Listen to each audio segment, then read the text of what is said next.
The air hung heavy and silent as Commander Graves' team entered the abandoned facility. Dust motes danced in the weak beams of their flashlights, illuminating the grim tableau ahead. The silence was unnerving, broken only by the crunch of boots on concrete. The facility, a relic of a forgotten experiment, was a labyrinth of cold, sterile corridors. Rusting pipes lined the walls, dripping fetid water that echoed in the oppressive silence. The team moved like phantoms, their faces grim under the flickering lights, their fingers hovering near triggers. Corporal Lee, point man, stumbled back from a doorway. His face was ashen, his voice a strangled whisper. "Sir, you gotta see this." The team exchanged uneasy glances, their fingers tightening around their weapons. The stench hit them first, a wave of rotting flesh and something else, something alien and foul. Then they saw it. The floor was a charnel house, littered with shredded remains still clad in tattered military uniforms. "What the hell did this, sir?" Sergeant Diaz, his voice tight with apprehension, gestured at the carnage. Graves shook his head, his jaw clenched. He had never seen anything like it. "Fan out," he ordered, his voice raspy, "and keep your eyes open." The team moved cautiously through the facility, their every sense on high alert. The silence was broken only by the rhythmic beeping of their motion trackers and the hammering of their own hearts. Each shadow seemed to writhe, every flicker of light a potential horror. They were hunting, but they were also being hunted. A guttural roar, echoing from the depths of the facility, shattered the tense silence. The team whirled around, weapons raised, their flashlights cutting through the darkness. For a moment, there was nothing.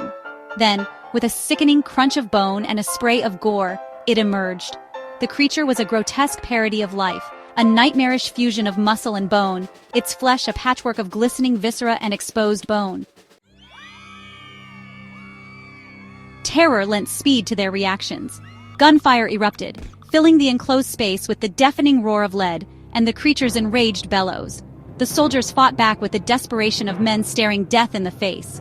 But the creature was a whirlwind of claws and teeth, impervious to their bullets.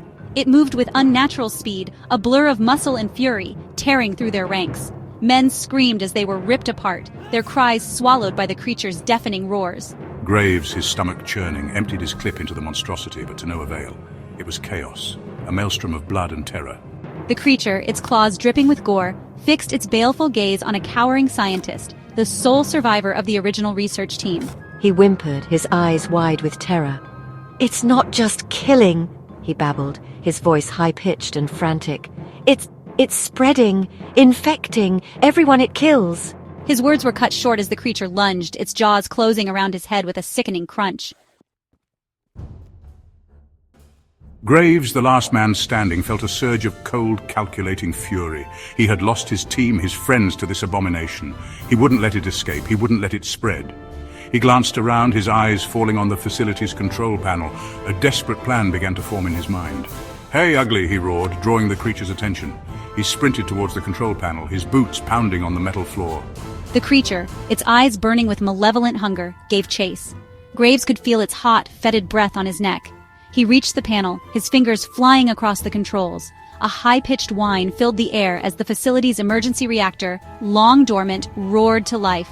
The creature, momentarily disoriented by the sound, hesitated. It was all the time Graves needed. He slammed his fist onto the overload button, and the facility lit up with a blinding flash. The last thing Graves saw before the world dissolved into a searing white inferno was the creature's eyes, wide with surprise and something else, something akin to fear. Then the explosion consumed him, obliterating everything in a cataclysmic blast. The world outside the facility felt the tremor. A mushroom cloud rose into the sky, a grim testament to the sacrifice made below. But deep within the earth, in the heart of the ruined facility, something stirred. A faint glow, pulsing weakly amidst the rubble, hinted at a terror that was far from over.